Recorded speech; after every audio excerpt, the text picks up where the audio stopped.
Today we're talking about the Ferrari F80, not only just the car, but our specific spec. The time has finally come where we had our appointment to go in, get our car spec'd, fully designed, and probably in production when, well, a lot more on that to come. You've probably seen the configurator online. That's kind of your base model options to design the Ferrari F80. Then Ferrari offers Atelier and Tailor made. That's not just specific to the F80. They offer that on most any model car that they put out these days. We were fortunate enough to get a very early Ferrari tailor-made appointment. They only do tailor-made appointments in 3 places in the world. They're at the factory, of course, in Maranello, Italy, New York City, and Shanghai. We've done appointments at the factory before with our travel schedule this year. Going back to Italy for this appointment didn't really fit well with racing, and we're getting ready to do the F80 cavalcade in Italy, so we chose to go to New York City, and they were able to get us an early appointment. Before this appointment came available, another really amazing opportunity presented itself. We got the call from the factory that we'd been chosen to, if we so choose, to forego our tailor-made appointment in New York City and do a standard build. But if we agreed to do a standard build on the car, we would get one of the first 4 cars to ever come to the United States. It would have been January of 2026 when we would have gotten one of those very first production cars. And that was a big decision. I am very excited to get my hands on the car. I did want to be one of the first ones to get it and enjoy it and experience it for my own, not based upon anybody else's reviews or opinions that I'd seen, and have that skew my opinion of what is Ferrari's once in a decade halo car. But the more we thought about it, TailorMade is very, very special. TailorMade only does 400 cars a year across all models. At the end of the day, this is Ferrari's halo car. It is a once in a decade opportunity. And who knows, 10 years from now, will I still be in a position to be able to even afford Ferrari's next halo car? But I do know that we're here today and we want to make this car special. We want to make it special as we possibly can, because we do believe this car will be in our collection forever.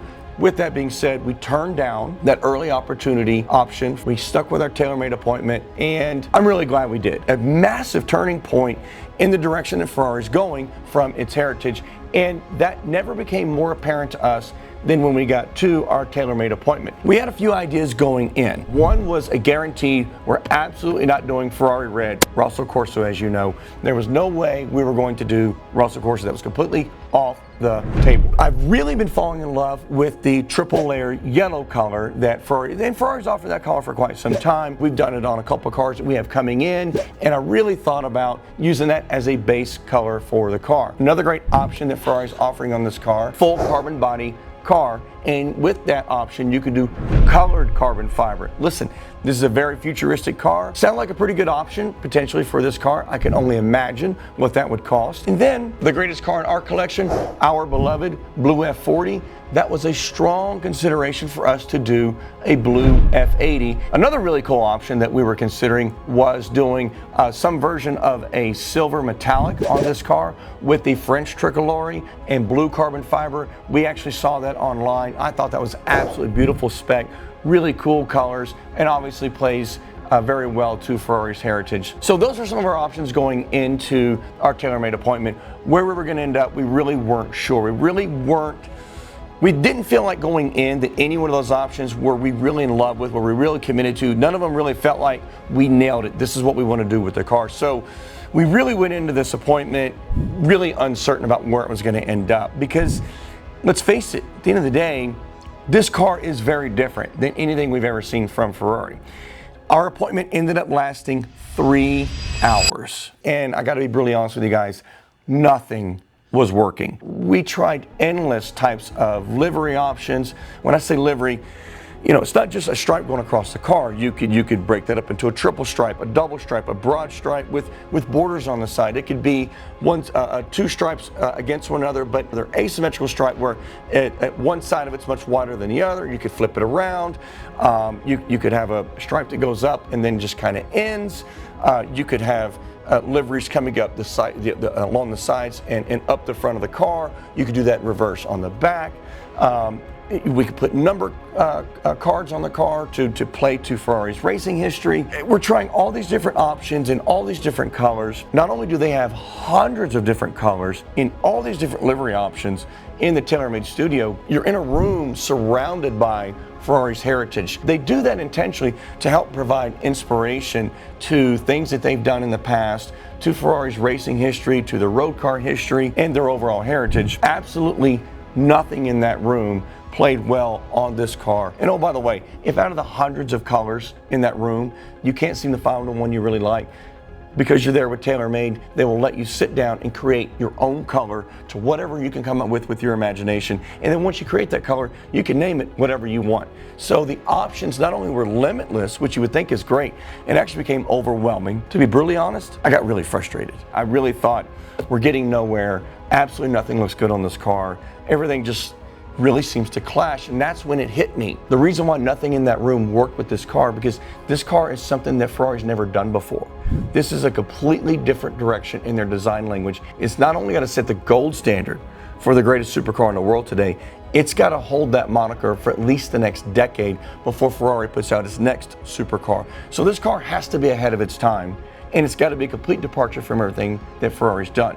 And that's when we started getting somewhere with our design session, when we realized, forget about everything in this room. Let's start thinking about something that's never been done on a Ferrari whatsoever, something that we've never seen, something the world has never seen. And quite honestly, I think that's where we ended up. I was not going to do Rosso Corsa on this color, absolutely not. But there's a color that's got so much depth and movement because it's a triple layer paint. It's got metallic in it, and it is just, I kept finding myself staring deep into this color, and it's Rosso Magma. Of course, that is a color that's been on Ferraris before. There's also another color that's been on Ferraris before, Nero Daytona. I'm sure you guys have seen ombre painted cars before. Ferrari's done it. You see it quite frequently on McLarens and some other brands. I'll be brutally honest with you, I'm not a fan. It looks like two cars just got sandwiched together, and it looks kind of silly to my eye. And listen, don't get me wrong, I know guys out there that love it, and if you love it, I'm happy for you, I really am.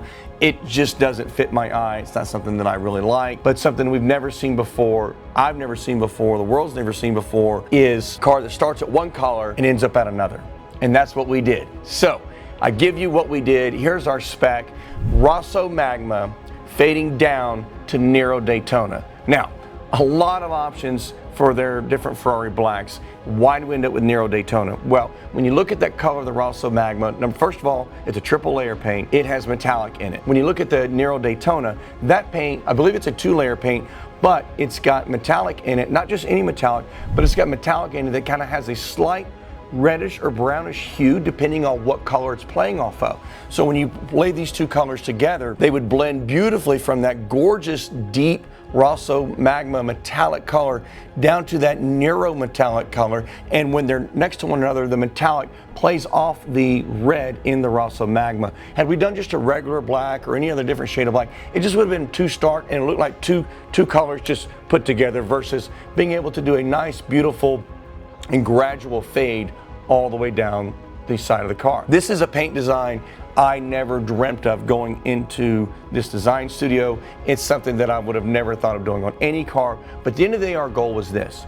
We wanted to accentuate the body lines on that car, because let's be honest, there's a lot going on. There's a lot of body lines on the car. There's a lot of hard, aggressive aero that's happening with that car. And in the car, some say it looks busy, some say it looks fussy. I actually understand both of those adjectives for that car, and I tend to agree in a lot of ways. It is a design language we've never seen before at Ferrari, but we wanted to make the car not only look beautiful and sexy, but also very aggressive, and recognize this is a very futuristic car. Let's do something that we think is going to be killer into the future with this car. And I absolutely think we nailed it with the Rosso Magma fading down, a paint scheme that we've never seen on any Ferrari before. What we ended up doing was we actually brought the livery stripe. It goes up through the S-duct of the car, and it fades from black into the Rosso Magma, and then going back down the back side of the car, it begins to fade from Rosso Magma back down to the black Nero Daytona.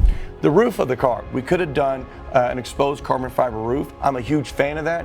As you know, we have it on our LaFerrari, and there was only 50 LaFerraris with the exposed carbon fiber roof. So I actually really did want exposed carbon fiber roof on this car as well. But the more we looked at that front brow on the car, we realized that there needed to be some continuity going across the top of the car, especially when you look at the car from the top down, and going with a painted black to match the exact black of the front brow really allowed not only continuity but some real beauty to start to flow through this car. So now, with the color choices that we've done, I really believe that we've taken these really busy, hard-edged, angular aerodynamic body lines and given some really beautiful flow and almost a sexy appeal to the car. We obviously did do all the bottom, front splitters, side skirts, and rear diffuser in carbon fiber. The rear wing, that rear wing, until you guys have seen it in person, you can't appreciate how huge the rear wing is on the F80. We did that in carbon fiber as well. We thought that when you did it black, it kind of disappeared a little bit. Doing it in carbon fiber kept it look big, angular, and muscular. So again, playing to what we were trying to do, sexy and aggressive with this car. The interior options, well, at the end of the day, Ferrari considers this to be a 1+ seater car. They don't really consider the passenger seat to be a seat. It's really just a padded, molded portion of the carbon fiber tub of this car. They really only consider the driver's seat an actual seat in this car. And when you see the layout of the car and you look at the interior photos of the car, that really starts to make sense. There's really not a whole lot you could do with the interior of the car. Yes, you could change your Alcantara colors, but with the Rosso Magma Nero Daytona, going with the black Alcantara on the inside was the obvious choice. The steering wheel, we tried to play with doing another faded stripe going up the steering wheel that would fade from Rosso Magma to the Nero Daytona, or Rosso Magma at the top, fading down the Nero Daytona at the bottom. None of that really looked like. It looked like we were trying a little too hard, looked a little too wonky or busy or whatever you want to call it. Sides of the steering wheel, most people are probably going to option for the Alcantara on the side. If you've owned cars with Alcantara steering wheels and you've driven them a lot, which all the really special edition cars, most of these guys don't drive them that much. As you guys know, I do. That Alcantara really starts to wear on the sides of the steering wheel. Really, it doesn't look good. It looks aged. It kind of starts peeling back a lot, especially where the thumbs are. Especially if you're really driving the car hard and aggressive, you're going to wear that Alcantara. So I went with leather. I know it's going to be the better option long term. We did want some heritage to this car, and I didn't give up on it. When you're in TailorMade, any fabric you can dream of, any fabric you bring in the room, they will source and create and do your seats in it, they'll do your steering wheel in it, and depending on what cars you're looking at, they'll do the door cards in it, they'll do carpets in it, whatever you want. If you can dream it, they will design it and they will put it on the interior of that car. Over in the corner, they had a red seat, and I kept looking at that red seat. I didn't even know this seat was actually intended for the F80. It was just over in the corner. But the red looked so familiar to me. During my really peak frustration point of the appointment, where I thought we were getting nowhere with this, I walked away to get away from the computer and everyone in there trying to help us with some direction with the car, just to look at the seat. Why does it look so familiar to me? They brought back the exact same red fabric from the Ferrari F40. We've got a aggressive, sexy looking car with a paint scheme that's never been done on the outside, but on the inside, I finally got to have it my way. The driver's seat in our F80 is the exact same fabric and color as our Ferrari F40. I got what I wanted in the end, a throwback to Ferrari's greatest heritage car, our Ferrari F40. And so there you have it. That's our design. That's our build. Production, when do we expect it? I don't think I'm going to see this car for probably 2 years. They're going to build their standard design cars first, then they get into the atelier cars, and kind of as a rule of thumb, it's not always exact, but as a rule of thumb, because TailorMade cars are so customized, they make those at the very end of the production run. So I don't think we're going to see our F80 for minimum 1.5 years, probably closer to 20, maybe even 24 months from now.